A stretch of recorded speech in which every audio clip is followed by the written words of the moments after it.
Les temps changent, pas que le climat. Cette chronique environnementale est une présentation de Coeco qui est là pour l'amélioration de la qualité de vie, la conservation de l'environnement et le développement durable des collectivités du territoire. Effectivement, c'est un rendez-vous presque une fois par mois pour nous sensibiliser à différents thèmes. Aujourd'hui, c'est le gaspillage alimentaire. Puis moi, je le dis tout le temps, le gaspillage alimentaire, c'est pas nécessairement pour la planète, c'est d'abord pour notre portefeuille parce que ça coûte cher, la nourriture que l'on jette. Pour nous en parler, on a la chargée de projet chez Coeco, Sarah Tavernier. Bon matin, Sarah. Bon matin, Annie. Alors, peut-être, on a tous l'impression de savoir un peu c'est quoi, mais peut-être nous le dire plus largement, tout d'abord, c'est quoi le gaspillage alimentaire? Oui, en fait, si on vous parle de ça aujourd'hui, c'est parce que on vient tout juste de terminer la semaine d'action contre le gaspillage alimentaire au Canada. Et pour nous, c'était important d'en parler pour sensibiliser les citoyens. Alors, le gaspillage alimentaire, c'est en fait toute nourriture destinée à la consommation humaine qui, en fait, entre le champ à l'assiette, se retrouve perdue ou jetée.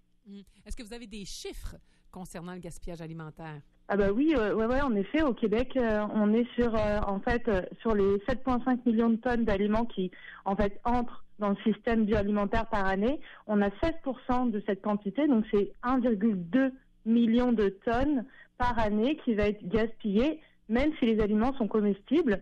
Et en fait, les plus grands gaspilleurs entre le champ et l'assiette, ça va être nous, les consommateurs, à 47%. On est de ces aliments en fait qui sont on est les plus grands responsables parce qu'en fait, c'est sûr que ces aliments peuvent être gaspillés directement à la ferme, ils peuvent être gaspillés lors des transports, lors de la transformation, mais ça reste que les consommateurs sont responsables à 47% du gaspillage. OK. Alors, quand on gaspille, là, souvent, c'est des attentions qu'on porte pas, à commencer les épluchures qu'on jette, les restants qu'on refuse de manger, parce que c'est pas nécessairement...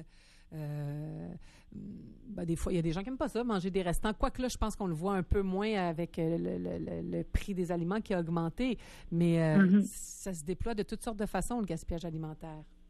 Oui, exactement. Dans les aliments, vous parlez du reste de table, mais en fait, dans le top 5, en fait, qui ont été nommés par Recy Québec, on a les légumes, les fruits, en effet, les restes de table, mais aussi les pâtisseries, les produits laitiers.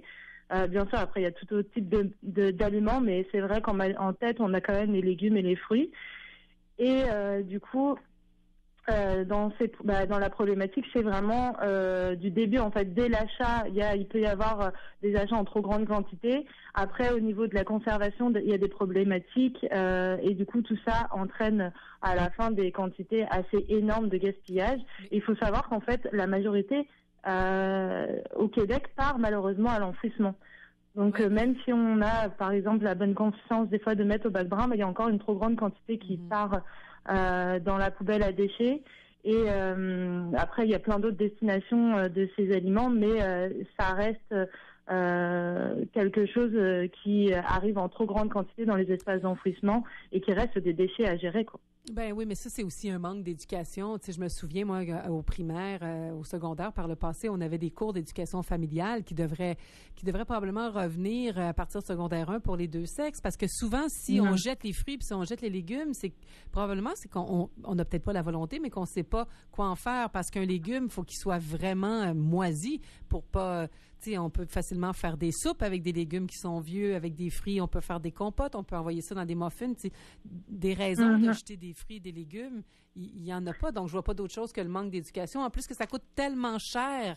Oui, c'est sûr. Alors là, par exemple, dans les bonnes pratiques en fait à appliquer, moi j'ai comme 3 mots-clés, c'est la planification, la conservation et le partage. Dans tout ce qui est planification avant, du coup, tout ce qui est les méthodes de conservation, planification, c'est vraiment faire des inventaires, faire des menus, ne pas hésiter en fait à acheter en plus petite quantité. Tout ça, c'est anticiper, parce que l'idée, c'est que au lieu d'acheter trop, on essaye de réduire à la source ce qu'on risque de ne pas consommer et jeter. Après, la partie conservation, comme vous disiez, c'est il y a plein d'éléments déjà. Oui, là, il y a une mise en place adaptée dans le frigo. Il y a des étages normalement qui sont adaptés selon certains produits pour qu'ils se conservent mieux. C'est vrai qu'on le sait pas. Il y a un site qui est vraiment extraordinaire qui s'appelle J'aime manger, pas gaspiller, où il y a un guide de conservation de A à Z. selon chaque élément, on peut savoir en quoi on peut les conserver et aussi comment on pourrait les transformer. En effet, on peut faire des soupes, des purées, on peut les congeler, mais aussi il y a des conserves, on peut saler des aliments pour qu'ils se conservent plus longtemps. Il y a vraiment plein d'idées. Il faut vraiment pas hésiter à explorer justement pour éviter de gaspiller. Il y a la fameuse date de conservation, en fait, dans la partie conservation, il y a marqué meilleur avant. Ouais. Ça, c'est un peu une date à débat. Et le mieux, en fait, moi, je redirige toujours vers le guide de Recy Québec, qui est un guide vraiment simple et facile à utiliser. En fait, c'est une date souvent qui veut dire que c'est un gage de fraîcheur du producteur. Ça ne veut pas dire que l'aliment, en fait, il n'est plus bon. C'est juste c'est sa meilleure qualité. Donc, le mieux, c'est de se référer au guide parce que beaucoup d'aliments sont encore bons.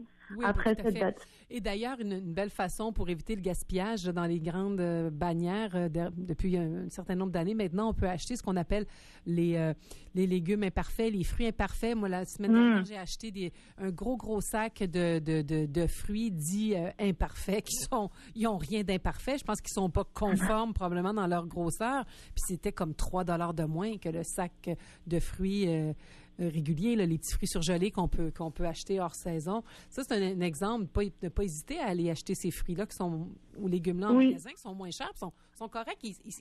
Ça peut être juste que la forme ne correspond pas à la norme du marché. Ah oui, c'est vrai. On a beaucoup de normes, en fait, malheureusement, maintenant. La croyance qu'un bon fruit a tel aspect, il faut qu'il soit comme ci, comme ça, que des tomates, c'est nécessairement des tomates rondes, rouges, et pas d'autres types de tomates, alors qu'en fait, des aliments, la nourriture, elle est vraiment très variée, notamment dans les fruits et légumes, et on est vraiment sur des croyances, des fausses croyances, même des aliments qui sont un peu avancés, mais on peut toujours les acheter pour les transformer. Et comme vous dites, en plus, maintenant, il y a quand même un éveil de se dire, même pour les vendeurs, mais de les vendre souvent à rabais, mais au lieu de les perdre, de se dire on va les vendre à rabais au lieu de les gaspiller, parce qu'il y a des frais associés après à la gestion en fait des invendus. Puis il y a aussi, j'imagine, c'est sûr que nous, vous venez d'ailleurs, donc vous avez une mentalité différente, mais on a beaucoup la mentalité en Amérique du Nord, c'est de faire une grosse épicerie pour une semaine, des fois pour 2 semaines, surtout les gens qui n'ont pas de voiture. Des fois, tu dis, je vais y aller une fois, puis je vais stocker. Mais ça va pour les choses qu'on peut congeler. Mais c'est un problème, justement, c'est ce qui peut amener ce problème au niveau des fruits et légumes. Parce que dans la réalité, on peut pas acheter des fruits et des légumes 4-5 jours d'avance si on veut qu'ils restent beaux, là. C'est plus difficile. Oui, bien sûr, c'est tout l'enjeu. Moi, je pense que je suis pas contre le fait d'acheter, de faire un achat par semaine, ou pour plusieurs semaines à l'avance, quoi. Mais justement, c'est tout l'enjeu de l'anticipation, de se dire, si j'achète des légumes ou des fruits à l'avance, même s'ils seront plus beaux, on peut les manger d'autres manières. Les pommes, si elles sont plus bonnes, si elles ont un aspect un peu différent, faire de la compote. Voilà, il y a plein d'éléments en fait qui s'anticipent et on peut du coup dans ce cas-là continuer à manger des fruits sur du long terme sans avoir à manger notre pomme ultra fraîche qui vient tout juste du magasin. C'est vraiment des habitudes à prendre et du coup c'est vrai que ça fait lien notamment avec les impacts en fait que le gaspillage pourrait avoir. On en parle parce qu'on pourrait se dire oui ok on gaspille, mais ça malheureusement ça a des impacts qui sont énormes sur notre environnement.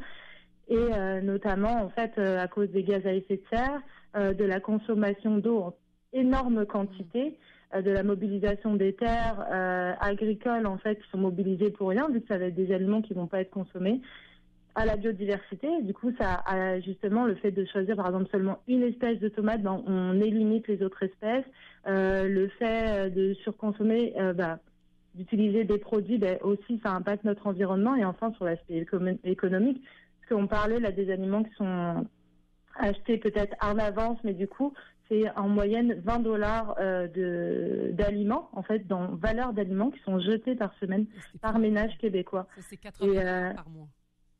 Pardon? C'est 80 $ par mois, c'est beaucoup d'argent? Ah oui, c'est beaucoup d'argent, c'est vrai. Et ça, pareil, c'est encore une fois, c'est des données qu'on a sur Recy Québec. Et en fait, tout ça, une fois qu'ils sont jetés, ça continue à nous coûter parce qu'il faut les gérer. Il y a toute la gestion, les frais de l'enfouissement, la gestion aussi après des backgrounds, tout ça, ça a des impacts qui nous retombent aussi dessus. Là, c'est d'un point de vue économique. Oui. Ah, tout à fait. Il faut vraiment faire des efforts, mais tout ça, c'est du travail, c'est du temps, c'est de la planification. Donc, on en retient de pas jeter, de cuisiner, de congeler aussi. Il y a beaucoup de choses quand on sait que ça devient pas beau, que ça peut se congeler pour les smoothies, moi, je pense particulièrement aux fruits et légumes parce que c'est ça qu'il faut manger le plus, c'est ça qu'on a de besoin pour notre santé. Puis peut-être pas hésiter aussi au Québec, à certaines périodes de l'année, à y aller vers les légumes congelés, les fruits congelés. C'est très bon en vitamines et c'est une façon parfois tu sais, moi, je regarde là, dernièrement, par exemple, les brocolis là, qui sont pas chers. Ben, il y a des brocolis qu'on peut prendre congelés, puis on peut mettre ça on peut faire des soupes avec les brocolis congelés. C'est le même principe, un petit peu moins d'eau. On envoie ça au micro-ondes, puis c'est encore très goûteux. Donc, on peut, c'est une belle alternative parce que toi, tu parles beaucoup pour l'écologie, mais ça revient aussi avec économie. Hein? C'est relié. Ah oui, complètement. L'un ne va pas sans l'autre, puis en fait, d'une manière ou d'une autre, ce genre de pratique nous impacte pour notre environnement, notre bien-être, mais aussi, bien sûr, impacte du coup au niveau de notre portefeuille. Et c'est vrai que là, vous parlez, je réfère vraiment au site J'aime manger, pas gaspiller, qui est vraiment intéressant. Il y a plein de petites astuces très, très sympas. Et ce qui est très chouette aussi, c'est qu'en fait, il y a eu un portrait qui a été mis en place sur les initiatives en fait, qui favorisent au Québec la réduction du gaspillage alimentaire. Et dedans, en fait, on voit, selon les régions, les villes, toutes les rassemblements, les idées, en fait, qui sont mis en place. On a 99 des initiatives au Québec qui permettent justement de réduire le gaspillage alimentaire, comme les frigos communautaires. Là, c'est dans la partie plus de partage. Et aussi acheter en vrac pour permettre aussi d'éviter les trop grosses quantités, etc. Ouais, il y a vraiment plein de bonnes idées. Ouais. Le vrac, il faut faire attention parce que là, il y a des fois le vrac, là maintenant, je regarde chez IGA où il y avait du vrac, on peut même plus prendre comme on veut. Les paquets sont déjà tout faits d'avance, donc c'est inintéressant. On regarde chez Bog Ben, les gens amènent pas leur pot, donc ça change pas grand-chose. Je veux dire, le vrac, pour le vrac, je conteste pas l'idée que c'est pas bon, mais je trouve que depuis la pandémie, les gains qui avaient été faits, on a reculé. Là. On a perdu au niveau du vrac. En tout cas, moi, je regarde ici dans le Kamouraska, c'est pas si accessible que ça d'acheter en vrac. Là. Ah, en termes financiers, c'est ça? Ben, en termes financiers ou en termes à l'épicerie, parce que vous parlez beaucoup, il y a des gens qui se mettent ensemble pour acheter en vrac. Mais ça, dans les familles usuelles qui travaillent de 9 à 5, c'est quelque chose qui se fait pas. Alors, ce qui nous permettait d'acheter en vrac, c'était entre autres d'aller à l'épicerie et de le faire. Mais depuis la pandémie, en tout cas, il y a certains endroits où c'est pas revenu, le vrac. Ils proposent des petits paquets déjà faits d'avance. Oui, c'est intéressant parce que du coup, ça nous amène toujours à nous questionner. C'est vraiment à chaque fois dire, quand on achète, si on prend telle initiative, d'amener à nous questionner. Puis c'est là qu'on voit que c'est quelque chose vraiment qui nous concerne tous. Ça concerne les consommateurs, mais ça concerne aussi les vendeurs, ça concerne aussi les producteurs.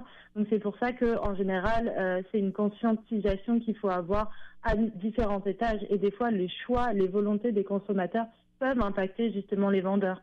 Il y a beaucoup de monde qui commence à vouloir justement du vrac et ça se voit. Avant, ça n'existait pas. Avant. Mais ça demeure pas. Il y a encore quelques années. Avant, il y a très longtemps, ça existait. Après, ça a disparu, puis ça revient. Donc vraiment, c'est des pratiques, des choix de consommateurs qui vont influencer les vendeurs. Oui, mais ça demeure pas accessible, c'est ça. Alors, je sais pas. Oui, voilà. Mais il y a encore, c'est sûr que c'est pour ça qu'on en parle. Il y a encore du travail à faire. On a vraiment dépassé le temps, mais on aura le plaisir d'en reparler éventuellement. Et merci beaucoup d'avoir été là. Donc, je te souhaite une belle journée, puis on essaye de pas gaspiller. C'est bon pour la planète, mais c'est surtout bon pour notre portefeuille. Merci beaucoup, Sarah. Merci, Annie. Bonne journée. Au revoir.